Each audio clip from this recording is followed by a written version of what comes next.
आज के इस वीडियो में हम लोग डिस्कस करेंगे विलियम वर्ड्सवर्थ का पोयम टिंटिन एवे, जो कि काफ़ी फेमस पोयम है। तो इस वीडियो में हम लोग डिस्कस करेंगे क्वेश्चन को, comment on the personal elements in Wordsworth Tintern Abbey, और maybe the question has come like that Wordsworth Tintern Abbey is an autobiographical poem, do you agree, justify your answer. तो ये जो poem है, ये poem का summary भी हो सकता है, जिसमें जो है अगर क्वेश्चन आएगा write down the summary of Tintern Abbey, तो भी अगर आप लोग इसका आंसर लिखिएगा जो भी मैं डिस्क्राइब करूँगी तो भी करेक्ट होगा, क्योंकि जो है यहाँ पे क्वेश्चन है ऑटोबायोग्राफिकल पोयम है या नहीं, और इसमें पर्सनल एलिमेंट, तो सेम ये समरी भी इसका वही आंसर होगा। तो चलिए स्टार्ट करते हैं। तो ये जो पोयम है, सबसे पहले मैं थोड़ा सा ओवरऑल व्यू बता दूं कि इस पोयम में एक्चुअली में क्या है। तो ये जो है विलियम वर्ड्सवर्थ का एक बहुत ही फेमस पोयम है, जिसमें जो है विलियम वर्ड्सवर्थ एक जगह पे घूमने जाते हैं जिसका नाम है टिंटिन एवे, और वो फर्स्ट और सेकंड 2 टाइम वहाँ पे विज़िट करते हैं आफ्टर 5 ईयर्स के बाद। तो वही वो बताते हैं कि किस तरह से जो है उनका जो है व्यू जो है वो चेंज होता है अकॉर्डिंग ये नेचर के टूवर्ड्स। उनका जो व्यू है किस तरह से जो है वो डिफरेंट स्टेज पर डिफरेंट टाइप का होता है। पहले वो ये यंग रहते हैं, मतलब जब चाइल्डहुड में रहते हैं, और धीरे धीरे जब वो ग्रो करते हैं तो उनका जो है वो व्यू किस तरह से नेचर के प्रति चेंज होता है। तो वही इस पोएट्री में उन्होंने बताया है। तो इस वीडियो के क्वेश्चन में हम लोग डिस्कस करेंगे क्या है कि ये पोएम जो है ऑटोबायोग्राफिकल है या नहीं। जैसे कि आप लोग जानते हैं कि ऑटोबायोग्राफिकल पोएम मीन्स वो पोएम होता है जिसमें कोई भी व्यक्ति जो है अपना पर्सनल लाइफ एक्सपीरियंस को दिखाता है, तो उसी को बोलते हैं ऑटोबायोग्राफी। सो इसी व्यू से हम लोग देखेंगे ये जो पोएम है टिंटिन एवे, वो ऑटोबायोग्राफिकल पोएम है या नहीं, और इसमें जो है विलियम वर्ड्सवर्थ ने अपना क्या क्या पर्सनल एलिमेंट को यूज़ किया है। तो सबसे पहले ये जो पोयम है टिंटिन एवे, ये बहुत ही वन ऑफ द बेस्ट जो पोयम है वो विलियम वर्ड्सवर्थ का पोयम है। सो जैसा कि हम लोग जानते हैं कि जो ऑटोबायोग्राफी होता है वो एक वन पर्सनल का लाइफ का जो है एक अकाउंट होता है, मतलब जो कोई भी व्यक्ति जो अपना पर्सनल लाइफ एक्सपीरियंस को शेयर करता है तो उसी को हम लोग ऑटोबायोग्राफी बोलते हैं। ये जो पोयम है टिंटिन एवे, इस पोयम में विलियम वर्ड्सवर्थ ने हमें जो है खुद का जो है उनका स्पिरिचुअल ग्रोथ है at a different stage of his life, उसको दिखाया है, और किस तरह से उनका जो नेचर के प्रति लव है उसको भी उन्होंने इस पोयम में दिखाया है। जो विलियम वर्ड्सवर्थ हैं वो एक नेचर पोएट भी माने जाते हैं। तो इस तरह से जो है वो वर्ड्सवर्थ जो है अपनी पोयम की शुरुआत, यानी कि टिंटिन एवे जो पोयम है उसकी शुरुआत हमें रीडर्स को यह बता करके करते हैं कि उनका जो है 5 साल बीत चुका है इस जगह पर वापस आए हुए। अब वो जगह पर वो दोबारा 5 साल बाद आते हैं, मतलब एक बार पहले जब वो विजिट कर चुके थे और फिर जब दोबारा वो जाते हैं तो 5 साल बाद जाते हैं। और वो कौन सी जगह है, तो वो जगह जो है वो एब्बे से कुछ मील की दूरी पर स्थित है। एब्बे क्या है, तो एब्बे जो होता है एक मठ टाइप का होता है, बौद्ध लोगों का मठ, उसको बोलते हैं एब्बे। तो उससे कुछ ही माइल्स की दूरी पर वो जगह स्थित है जिसका नाम है वी क्या है, तो वी एक रिवर का नाम है। उसी के किनारे पर जो है ये विज़िट करने के लिए जाते हैं आफ्टर 5 ईयर्स। तो ये यहाँ पर जो है अपना परसेप्शन बताते हैं कि किस तरह से उन्होंने पहला विजिट जब वी का किया था तो उनका कैसा व्यू था, और जब दूसरा विजिट उन्होंने वी रिवर का किया या फिर at the bank of Wye river का दोबारा जब वो विजिट किया तो उनका परसेप्शन टुवर्ड्स द नेचर कैसा था। जो विलियम वर्ड्सवर्थ हैं वो अपने पहले विजिट में बताते हैं कि वो जो है वी जो रिवर है या फिर उसका बैंक है, वहाँ पे उन्होंने अपना पहला जो विजिट है वो 1793 में किया था, जो कि काफ़ी अच्छा था, लेकिन वो फीलिंगफुल नहीं था। जैसा कि वो एक चाइल्ड थे उस टाइम पे, तो उन्होंने अच्छी तरह से उस नेचर को फील नहीं कर पाए थे, स्पिरिचुअली वो फील नहीं कर पाए थे उस समय पे। ये उनका पहला विजिट था जहाँ पे उन्होंने सिर्फ जो साइड है, जो दृश्य है उसको इंजॉय किया था, और जो नेचर का साउंड है विथ हिज सेंस उसको एंजॉय किया था। इस तरह से क्योंकि उस टाइम वो बॉयहुड में थे, चाइल्डहुड में थे, इसीलिए उन्होंने सिर्फ एक्सटर्नल ब्यूटी ऑफ नेचर को देखा था, जैसे कि कलर्स को, ग्लूम को, इसके हिल्स के जो खूबसूरती है उसको, लंबे लंबे जो पेड़ होते हैं उसको, जितने सारे भी जो जंगल होते हैं उसको, सिर्फ इन सारी एक्सटर्नल जो ब्यूटी है उन्होंने सिर्फ उसको ही अपने फर्स्ट विजिट में इंजॉय किया था और देखा था। ये सारी जो चीज़ें हैं वो उनके माइंड के ऊपर, जो पोएट है उनके माइंड के ऊपर कोई इफ़ेक्ट नहीं डाली, क्योंकि वो समझ ही नहीं पाए थे उस समय कि नेचर का जो है वो स्पिरिचुअल इम्पोर्टेंस क्या है अपने फर्स्ट विजिट में, इसीलिए कोई उनके माइंड के ऊपर इफ़ेक्ट नहीं पड़ा। बट जैसे जैसे जो है उनका जो अर्ली यूथ है वो धीरे धीरे ग्रो करता है, और तो वो क्या करते हैं, जो अपना टाइम है वो नेचर की गोद में स्पेंड करते हैं।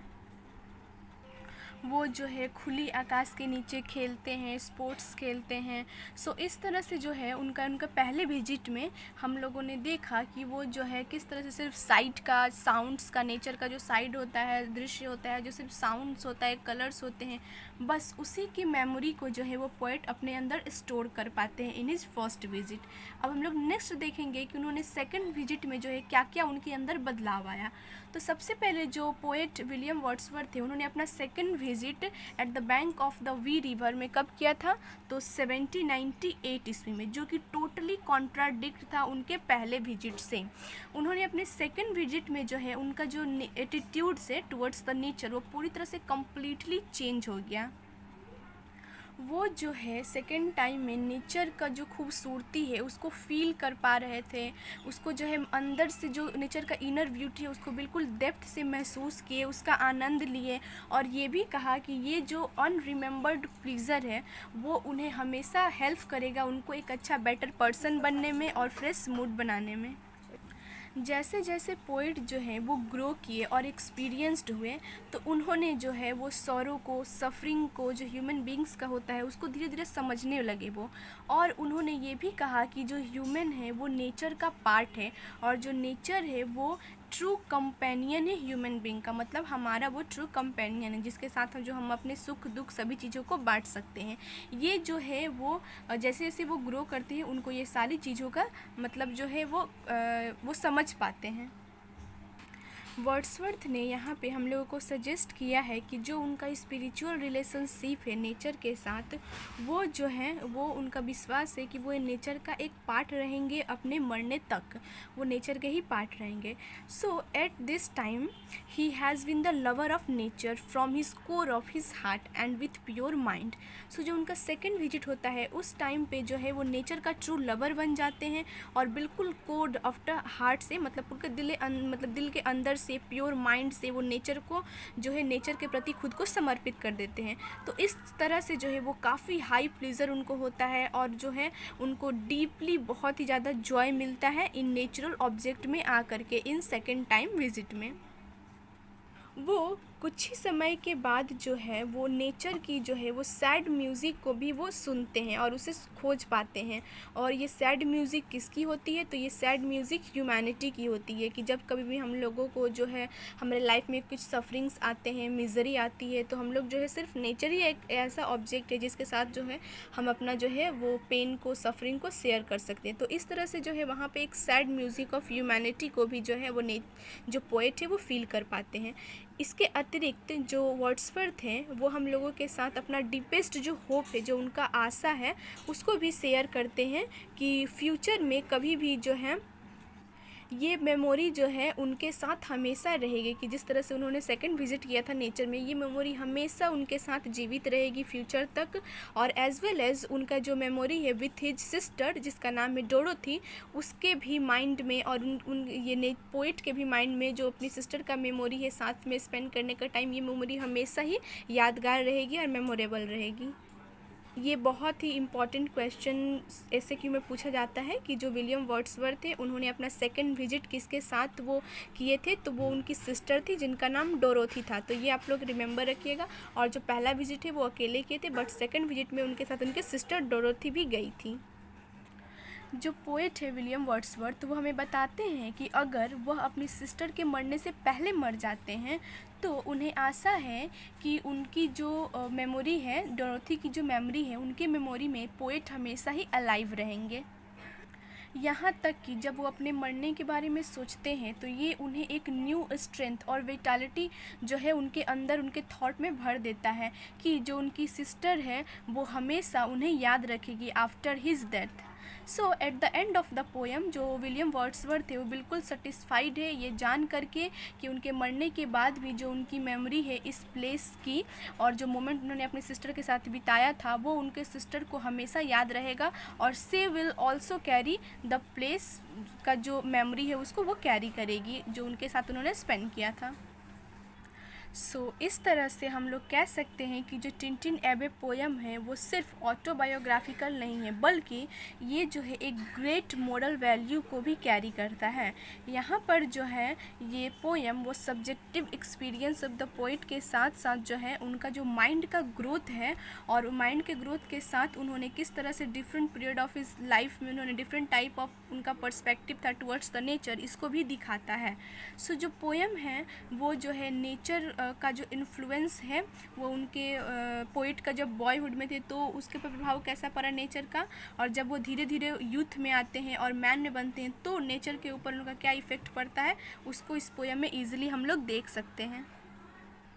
जो पोएट है इसके साथ ही जो अपना उनका फीलिंग्स है towards the nature tender feeling है उसको भी वो एक्सप्रेस करते हैं इन पोएम में। So looking at the above mention the things we can say that this poetry as a semi autobiographical poetry and the poem is also autobiographical. इस तरह से हम लोग कह सकते हैं कि ये सेमी ऑटोबायोग्राफिकल पोएट्री है जिसमें जो पोएट है उन्होंने अपना